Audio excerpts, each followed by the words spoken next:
Okay, ito pong muli ang inyong Pinoy Firearms Instructor na gunsmith din naman. At palagi kong sinasabi na huwag ninyo ako hanapin sa Pilipinas para magpagawa ng anumang baril. Dahil ako dito nagtatrabaho sa Mayadin Shooting Range sa Kuwait bilang isang firearms instructor, gunsmith at nganay consultant na. Ayan, at bago tayo bumati at magpasalamat ay gusto ko lang munang basahin ang katanungan ni Hukbong Bayan ni Basilan. Okay, Hukbong Bayan ni Basilan, ang sabi niya, "Good morning Sir Idol, out of topic na sa pistol pero related naman sa baril. Sir, ano po ang big difference ng naka-piston system na rifle like PBAR rifle at M4 direct impingement in terms of liability and durability? Good morning, sir." Okay. So, ang sinasabi niya ay yung pneumatic valve and rod o yung PBAR system. Okay, bago natin sagutin yan, magandang ano yan, topic yan. Bago natin sagutin yan ay magpapasalamat lang ako sa ating 36,600 plus na mga subscribers at lalo tigito sa mga tumutulong sa ating mga beneficiaries na 6 na estudyante na anak ng mga single parent at gayon din sa ating mga silent viewers na hindi nag-skip ng ads sapagkat malaking tulong yan sa ating mga beneficiaries na anak ng mga single parent. Pasasalamatan ko lang si Alfredo Isidro or Disipay ng Las Piñas, si Architect Arnel Salvador ng Kuwait, Jubel Platoon, Boy Umay ng Riyadh, Saudi Arabia, si Umbet ng Kia Motors Kuwait, si Anthony Evangelista ng Pasay, at merong isang ayaw magpakilala, tawagin na lamang siya natin sa pangalang Adrian. Ayan, at ang topic natin ay tungkol sa pneumatic valve and rod o yung PBAR system at yung dating mga M4 at saka mga M16. So kay ganito po yan. Meron ako ditong sana yun? Meron ako ditong bolt. Ayan, itong bolt. Ito po ay ang nagpapaatras dito ay yung blue back na nanggaling sa tube na galing sa barrel na pumapasok dito. Ito po yun, oh. Ito papakita ko sa inyo. Ito yun. Ang mga barrel po ng mga M16 at saka mga AR ay meron ditong tubo. Yan tubo na yan ay may butas dun sa barrel.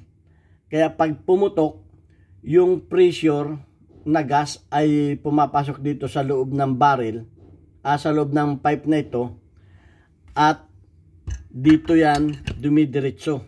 Dito dumidiretso. At yung pressure na yan ang nagtutulak dito sa bolt.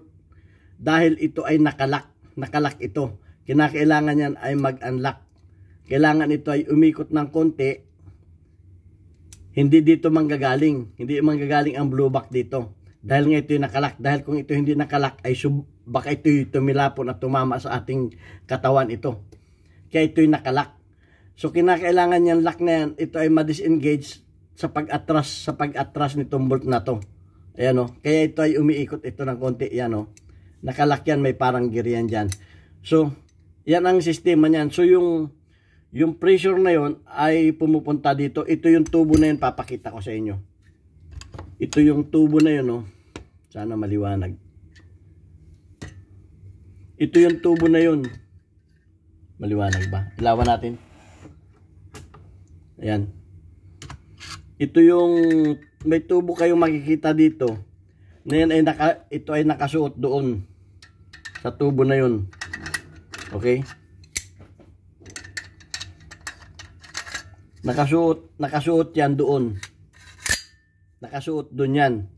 So, pagka dumaan yung pressure dito, ay itutulak niya itong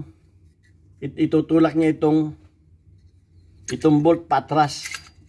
Itutulak niya ito patras. Dito yun magdadaan yung pressure na gas. So, ano ang nangyayari dito? Dahil yan ay parang tambutso yun. Kumbaga sa sasakyan ay tambutso yun eh. So yung mga carbon ay at yung pressure na yun ay dito lumalabas. Ayan, dito sa dalawang butas na ito. Dahil yan ay, ito pinakita ko nun, dahil yan ay may piston dyan. Hindi na natin babaklasin ha. Dahil magtatagal tayo. May piston yan dyan, explain ko lang sa inyo. May piston yan dyan, na yun, dito lumalabas yun. So ano ang nangyayari? Ang nangyayari ay pag kayo ay tamad maglinis ay napupuno ito ng carbon. Napupuno ng carbon at yun ang pinagsasanhian ng malfunction. Okay? Dahil ito ay may piston siya diyan. So yan ang nagiging problema at saka itong tubo rin na to, itong tubo rin na ito ay napupuno din ng carbon yan. Na ano, kaya nililinis din yan. So pag ito ay nagkamero ng carbon, yun na ang nagiging problema at naisip nila na parang kung nasa bakbakan ka at dumumi na yan, so nagiging danger na ang buhay ng mga sundalo pagka nagmalfunction na ito. So ang ginawa nila ay naglagay sila ng pneumatic valve and rod system. So ipapakita ko sa inyo yung para maliwanagan agad ninyo, ay papakita ko sa inyo ang AK-47. Ito naman ang AK-47. Kasi kalintulad dito, ito yung kanyang bolt. Ito yung kanyang bolt, ito. Dito naman lumalabas yung pressure. So ayan oh, makikita ninyo.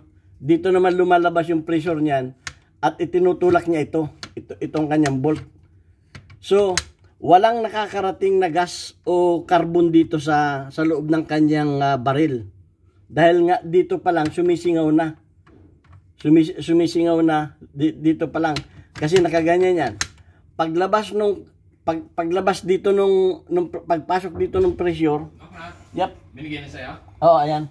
Sige. Kung sakali siguro, sana itong ano. Oo, unahin ko yan. Saglit lang. Salamat. Okay. Hindi naman worry. Hindi naman ano. Okay. Salamat. So yun ang nangyayari. Sumisingaw na siya dito. Pag ganyan niya, labas na yung mga gas dito. Labas na. Atras na to. Matras na ito dahil ito ay may spring naman dito. So kaya ang mga AK ay jump free. So ang ginawa nila dito ay naglagay sila dito ng valve. Naglagay sila ng valve. Putol na to.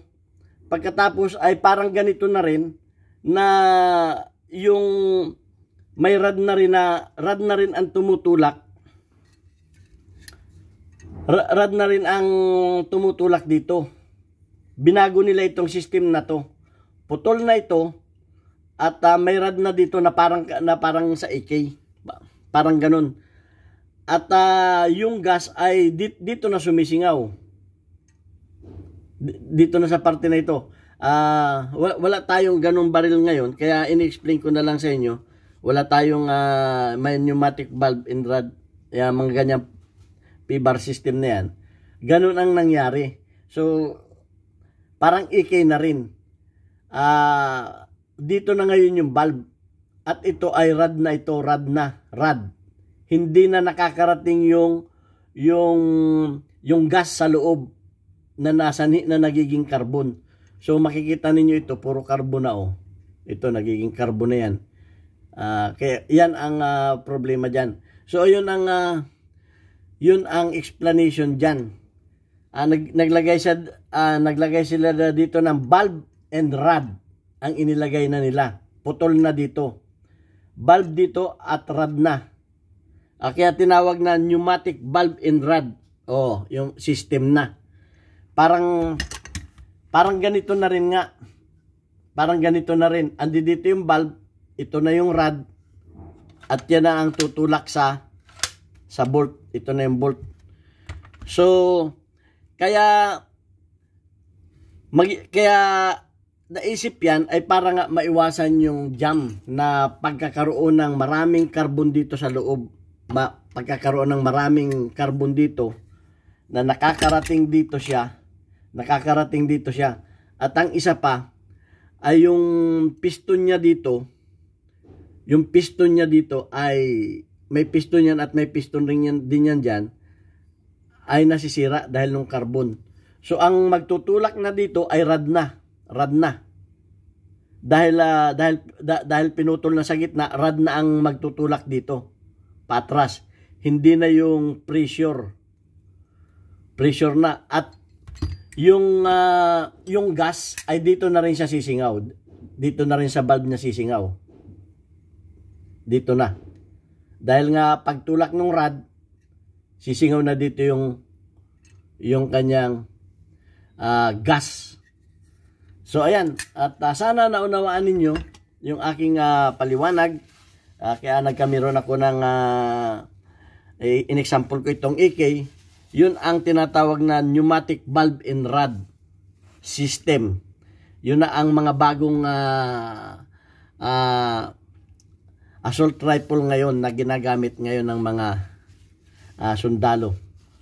So ayan, at sana may natutunan naman kayo sa ating maiksi na na videos na ito, yung pneumatic valve and rod o PVAR system na pagkakaiba ng mga M16 at ng mga M4 na mga rifle. So ito ang inyong Pinoy Firearms Instructor, at God bless us all. Magtanong lang kayo at sasagutin natin sa abot ng ating maliit na kaalaman. Thank you very much.